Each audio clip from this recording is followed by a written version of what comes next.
Today is now Thursday the something of May. But I want to answer one question for you. This one's going to be a little bit of a different seat beside. Actually, let me visually show you what the seat beside's all about. And why we've been doing it, why we've been spending time on it, and why it's very different to a lot of other pieces of content that we work on. Let me share with you why.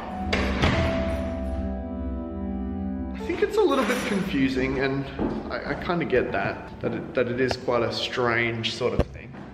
And I suppose I want to share a couple of reasons as to why we started this about a year ago, why it's really close to my heart, and why it might sound a little bit like counterintuitive to like what other things I talk about, which is generosity and giving value and making it all about others.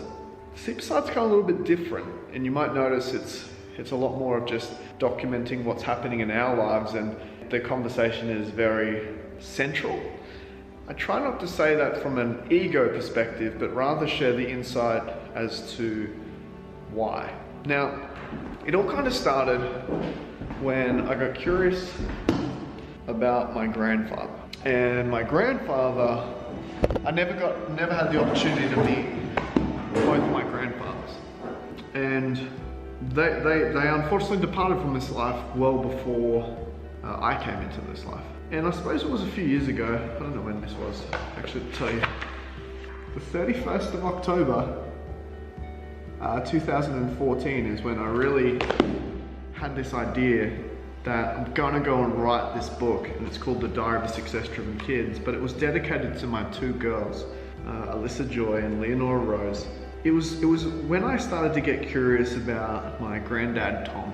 Now, unfortunately, my grandfather was king hit when my mum was 18, 19. And this was a guy, just a young guy siphoning fuel out of his car. He kind of went out and said, "Hey, what the heck are you doing?" And yeah, unfortunately, the guy reacted in the wrong way, and a short time later, my grandfather passed away, and that really impacted my family, my grandma, my mum, my auntie. That kind of got me thinking about the concept of time and the limit that is on time. And so I wrote this book in 7 days, hence why up the top here, it was Friday to Friday. So I got the idea on a Friday, it's a bit hard to see, you can just see it. I got this idea on a Friday and I finished it the Friday after, because I almost was fearful at the time that I don't know when the end is going to happen for me. And I couldn't bear the thought that my children and my children's children wouldn't know much about me.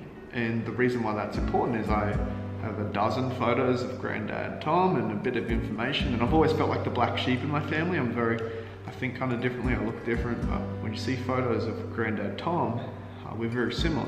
So I wrote the book, and I've been inspired to write, to document for people that I'll never have the luxury of meeting. At that same time, I thought, not only do I want to write things, but I want to film things. I want to be able to, I don't know, in 100 years time, 200 years time, the concept that some little dudes and dudettes that are carrying my DNA could be watching this right now. And that changed something in me that I can't undo again. It really got me thinking about what I'm here to do.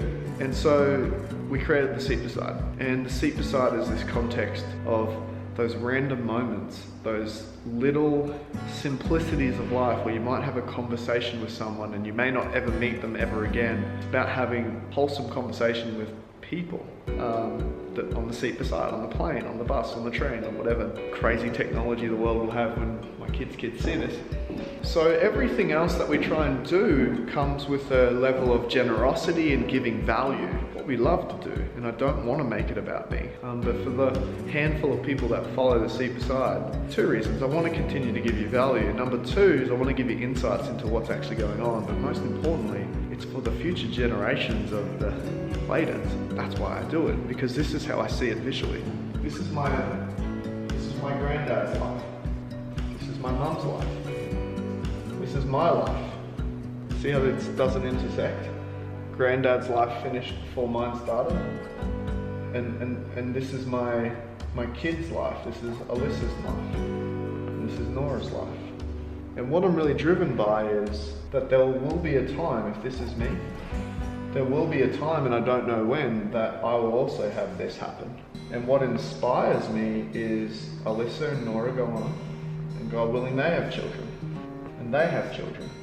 And you start to get this context that if I document this in a way that, because let's face it, Alyssa and Nora carry my DNA and Anna's DNA, and no doubt there's parts of you that you try and discover about yourself with emotional intelligence, and you work out just where it came from, like, you know, this concept that you turn into your parents. I would love to be able to read, see, hear, witness, experience what it would have been like to spend time with Grandad Tom and see like, oh, he's got the same sort of quirky sense of humor that I do, or hey, that's really strange that he always finishes the shower with cold, or hey, that's interesting that he really enjoys this food, or that's interesting that he has, you know what I mean? Because I carry his DNA. And so what I'm inspired by is if I continue to document here, that these future generations, which I will never have the luxury of meeting, and as they go on the quest to work out who they are and what part do they play in the world, that they might be able to get the clues that I wish I had. Storytelling is one thing, but when you can document it and they can read it, you create something that lives on longer than you. So forgive me if if it seems from the outside in that it's a selfish project, because it kind of is. It's the only thing that I hope that I'm giving you all generosity in other areas, but that's why we do the Seat Beside. It's for those lines on the page, it's for my children, it's for my children's children, and it just so happens to get distributed everywhere else to hopefully give you some insight behind the scenes, a level of transparency, I suppose, because so many people in business, particularly personal brands, they feel, I don't know, they judge themselves a lot, and I get caught in the same thing. And I suppose by doing that, I hope that people don't judge themselves too harshly and know that it's okay. So that is why we do the Seat Beside. It's why we write books. It's why I love documenting things. It's honestly the thing that inspires me, is this concept of DNA carries on, and life is really short, and it's limited by time, and it has an expiry date on the planet when we're walking around.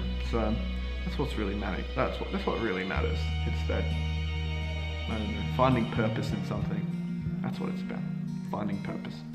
So I hope that gives you a bit more insight into what the Seat Beside's all about. If it seems like, why are we watching this? I get it, I kind of get it, but I suppose the message for you is I hope it encourages you to start documenting and you to start thinking about future legacy and what can you do to help the future family member that you'll never get to meet in person, but you might get to meet them through your words, through your sounds, through your music, through your artistry, through your stuff. That's what's really important to me. That's what inspires me. So I hope you do the same.